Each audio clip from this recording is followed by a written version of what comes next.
peculiar place to have a party.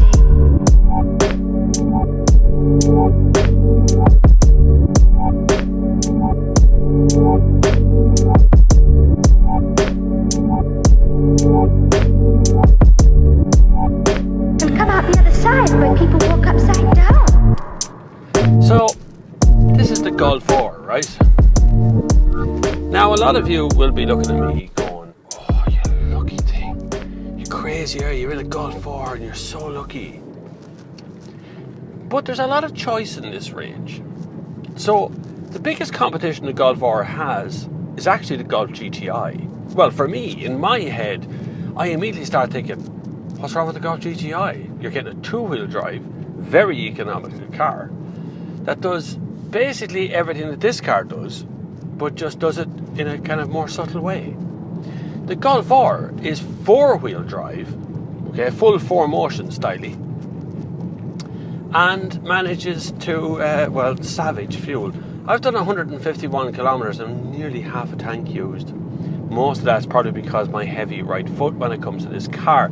Right now, I'm in shopping cart mode. That is eco mode. So there's really only three modes. Well, there's four modes if you include individual, but individual is a mix of all three. So three main modes. You've got eco, you've got normal, not normal, but a Golf R, and then you have this race mode. I was going to say sport mode, but that's gone. It's race mode these days.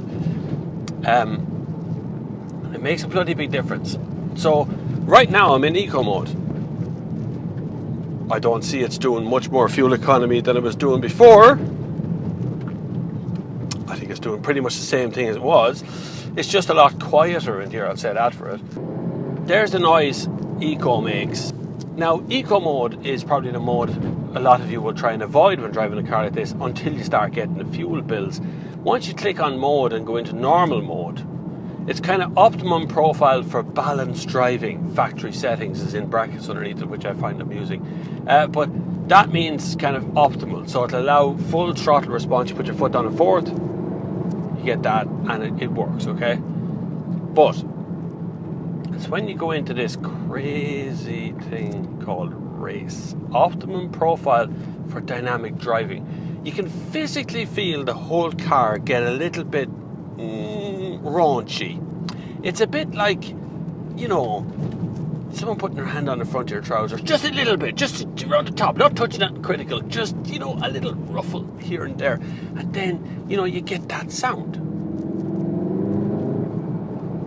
That noise starts to come, a little burble, a little bang out the back of the cars when they decelerate, just lift off, extra fuel being fired through the exhaust, which of course is totally unnecessary, but well done Volkswagen on doing it. You could have easily gotten rid of that, and you know you could have. We're coming now. There's a little one here walking with a dog. Hello. I have no idea where I am. I, honest to God, have not got a clue now what I'm doing here. Oh my God, there's a tractor coming now. Get out of here! Tractor, tractor, tractor!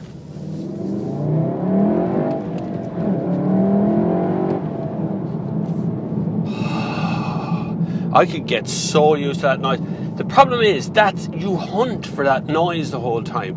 Now, when I drove the Focus RS, I found I could make the thing talk to me. I mean, I was so in control of the noise that I knew exactly when it was going to spit, when it was going to bang, what noise it was going to make, everything. I find this much more hard to predict, and it's much more difficult to try and find that noise that you're after the whole time, because third gear, around 2000 RPM, is doing 40 kilometers an hour.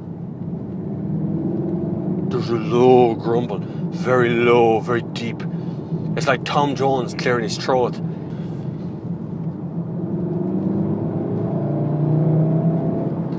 But then when you get up to the upper end of that rev band, I don't know. It's like a machine gun going off.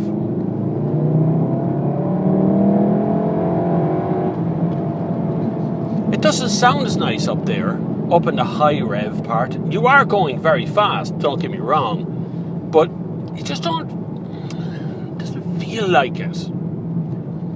It's safe. That's kind of weird to feel in a car that's this quick. It's the quickest Volkswagen Golf you could buy. I don't know, it's so frustrating because It has the potential to be such an incredible driving vehicle and so much fun, and the noises it makes are all very, very good. But then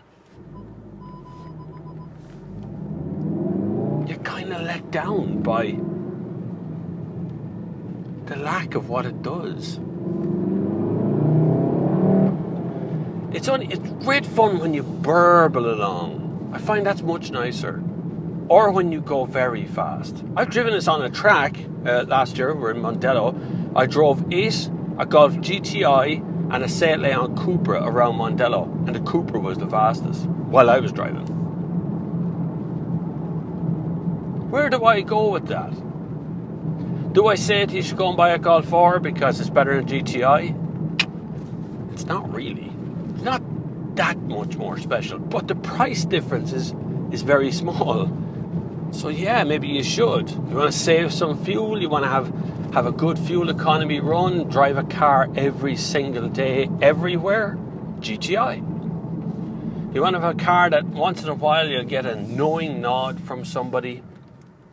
Some guy somewhere or girl will nod their head to you as you cross the road because you're driving a Golf R.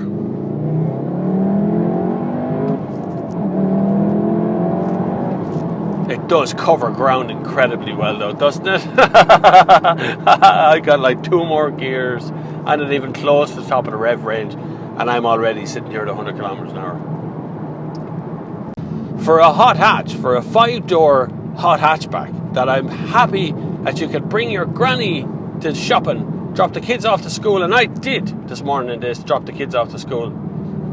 It's just an incredible car to be able to do all that, all the things it does. So impressed. Anyway, thank you very much for watching this review. Hopefully you enjoyed it. If you did, give it a thumbs up, click subscribe wherever you possibly can. If you feel like it, go to patreon.com/thenextgear and give a little money to support the freedom of this channel to be able to give you unbiased car reviews at all times.